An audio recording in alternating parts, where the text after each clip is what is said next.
Nah, oleh karenanya ada dua sistem representasi menurut Hall.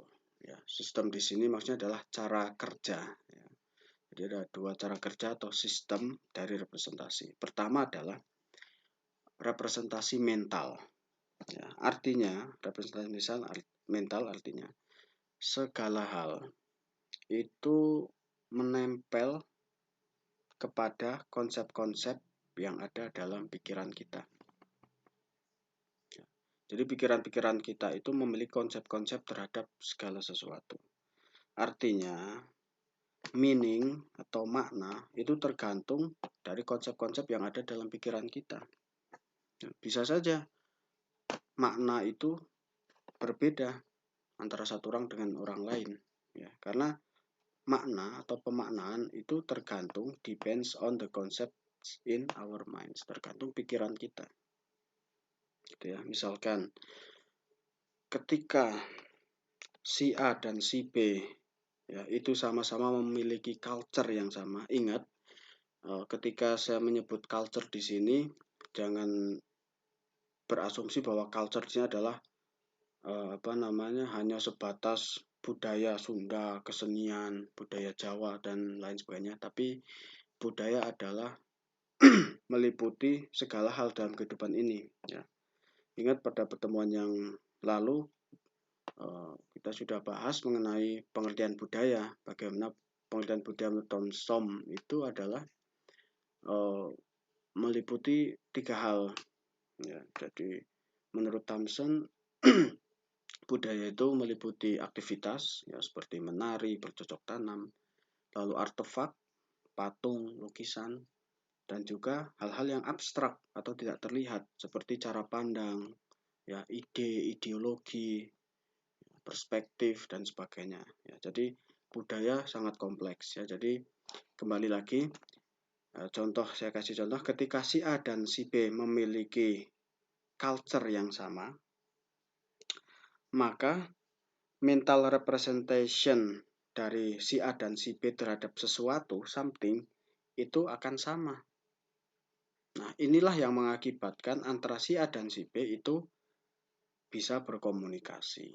Atau artinya ada saling pengertian. Karena kalau terjadi perbedaan culture, itu nanti akan terjadi misunderstanding. Misalkan kembali lagi ke lampu tadi lah ya. Ketika saya mengatakan lampu kepada si B, nah si A pasti punya konsep tertentu tentang apa itu lampu. Ya, lampu adalah alat yang memantulkan cahaya dengan bantuan listrik.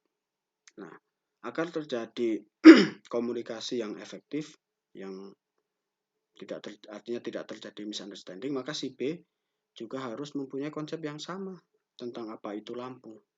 Nah, jadi jangan sampai si A memiliki makna bahwa lampu itu ada listrik, harus pakai listrik. Nah, si B karena dia orang primitif mengatakan lampu itu ya sesuatu yang menerangi, itu tidak harus pakai listrik. Nah, ketika terjadi perbedaan makna, maka di situ akan terjadi perbedaan atau akan terjadi misunderstanding.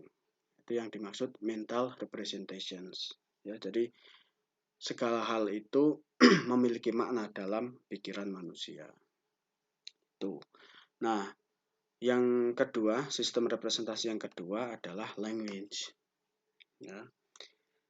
Nah, selain culture tadi yang di mental representation, kita juga butuh bahasa yang sama untuk bisa berkomunikasi atau merepresentasikan sesuatu. Ya. To communicate or represent something. Ya, jadi kalau mental representation tadi lebih kepada culture, language itu bahasa. Jadi selain culture kita juga butuh bahasa ya untuk berkomunikasi atau merepresentasikan sesuatu. Nah, bahasa ini itu terbentuk atau terdiri atas signs ya atau tanda-tanda. Misalnya words, image, sounds, meanings ya yang semua itu merepresentasikan konsep-konsep ya dalam cara-cara fisikal.